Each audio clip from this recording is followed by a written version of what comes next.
Welcome to Investing Doc, where physicians like you take charge of your careers and build the lives that you deserve. I'm Brad, and each week we'll explore strategies, stories, and solutions to help you master entrepreneurship, grow your wealth, and thrive in business and beyond. Hey, everybody. Today, let's talk about why most doctors stay stuck and how I broke free just by focusing. It's much more important than you might think, and let's dive deep into why focus is one of the top 3 things that you need to be worried about when you're trying to grow, start, or scale your medical practice. All right, you guys, I remember when I was sitting in my truck outside a clinic one morning, just staring at the steering wheel. Man, I knew my inbox probably had 100 unread messages from patients. My staff had a couple text messages already waiting for me. I already knew one of my staff members was calling out sick. A patient that was on my schedule was most likely going to no-show. And I was all over the place. I think at this point in time, I had like 5 half-started projects that just weren't going anywhere because I was all over the place with these 5 projects. I was feeling burned out because I thought I was too busy. But it turns out that in part, I was burnt out because I was too distracted. And once I started focusing, then everything started 10x and 100x from there. So let me give you some real world examples and people I've consulted with or myself and how I overcame it. I feel like most physicians were trained to be reactive. We respond to patient problems, EMR like issues, patient complaints, labs, emails, whatever. We're reactive to the problem rather than proactive, which is weird because I'm in primary care and I feel like 90% of what we talk about in primary care is let's be proactive rather than reactive. But in business, you need to be more proactive rather than reactive. If you're constantly on the defense, then you're probably not growing. You're probably just trying to stay alive. And that mindset will kill your business. If you just continue to be reactive rather than proactive, it's going to kill your business or it's going to kill you with burnout. You know, sometimes chaos felt fun. I'm not going to lie. Like when I was growing the practice, I had so many different things going on that it felt like we were moving in some sort of direction, even though it was 10 different directions at once. But you know what the truth is? You can't grow significantly in chaos, and chaos is where focus goes to die. So remember, as physicians, we're taught to triage, but as an entrepreneur, you're going to need to prioritize and you're going to need to focus. There's a huge difference. Let me tell you guys when I was just like all over the place, okay? So I just hired a new physician. I was just moving into a new office. And then I was already daydreaming about maybe I should open clinic number 2.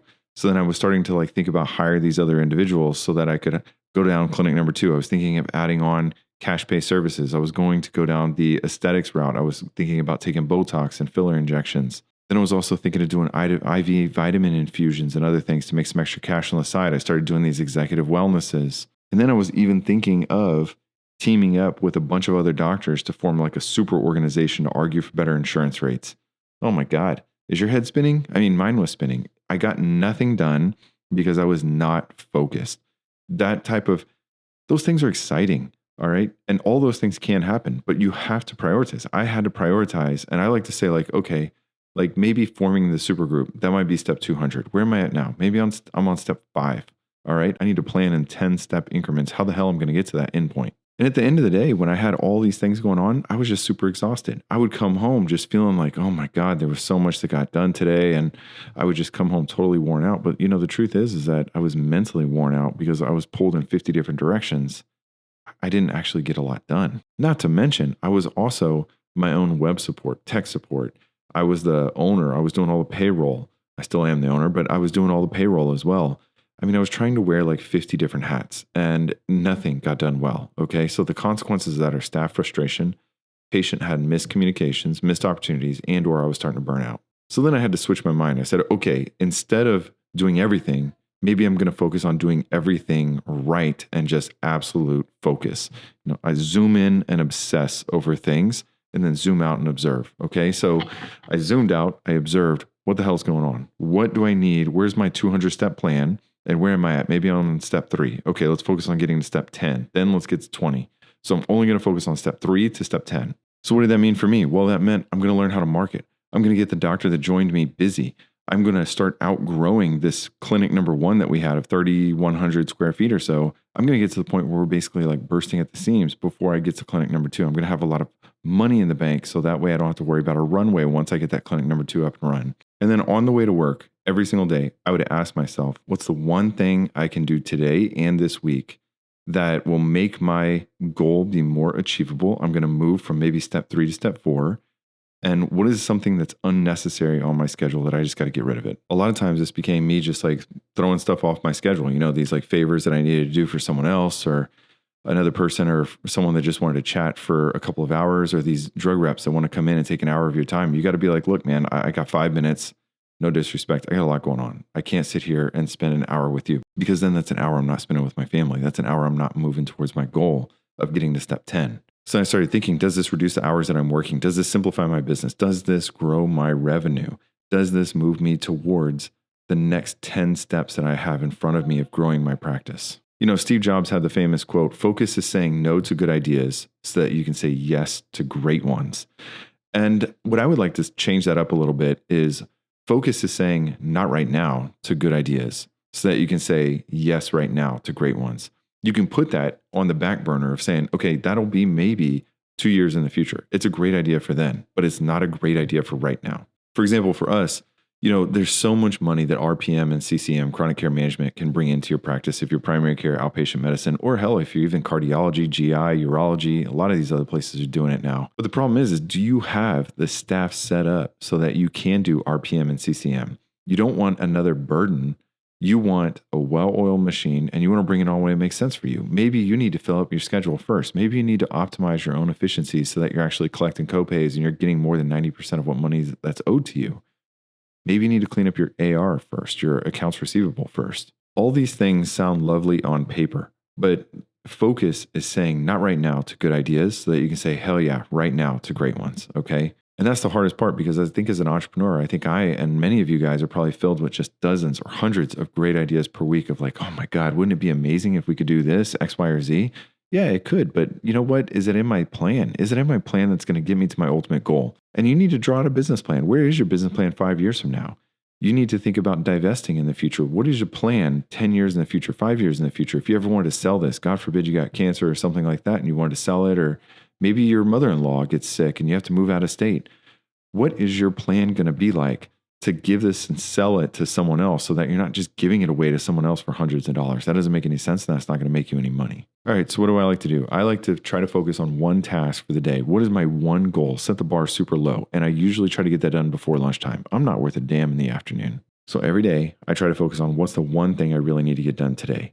And then I also take a look at my calendar and say, is there anything on my calendar that just absolutely does not need to be there? Because maybe I need to focus on something else right now. Maybe I need to prioritize something else right now. At the time of making this video, I've gotten probably like 22 emails from you guys about why did I take my consulting off of my website. The reason I had to do it is because to get to my end goal of some things that are on the horizon, I had to take it down. I'm working with someone to upgrade my website, some other things behind the scenes.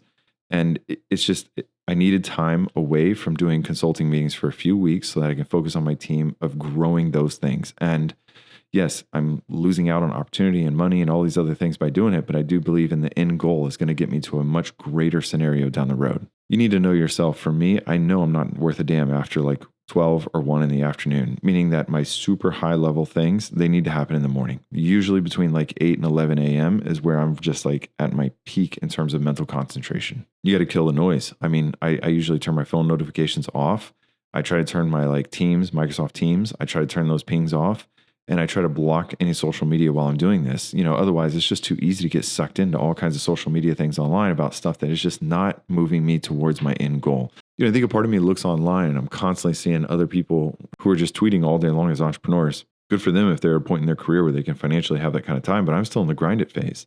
I don't have time to sit there all day and get online and just tweet about every little nonsense that enters into my mind. Right now, I'm focused on growing the hell out of this business. And you need to focus on what is your end goal and how do you need to focus to get there. There's nothing sexy about focus. It's not flashy. It's boring, consistent, quiet execution. All right. It's like that guy or girl who hits the gym even when they're on vacation. You have to create the habit, build the habit. At the same time, focus is how I more than double my revenue. I mean, our compounded year over year growth on average has been like 45% for the past 6 years. 45% every year, year over year so far. That's where we're at with my business. That's hella hard to do, including all of the difficult things that I've said on my podcast or vlog about all the other like issues that have come where my biller almost bankrupt my practice and the manager almost screwed up my practice. Still 45% year over year for the past 6 years. Now I'm working fewer hours, finally got my weekends back. This week, I challenge you guys to pick one thing, just one thing, and commit to finishing it no matter what. Don't chase 20 different things. Don't chase 20 different rabbits. Hunt one big tiger. There's nothing wrong with dreaming big, but don't let dreaming get in the way of your action. Move towards that goal. Dream, put those thoughts on the back burner. Have time to dream, but have much, much, much more time for action. All right, you guys, that's it for this week's podcast. I'll see you guys next time. Thank you all for following along. See you next time.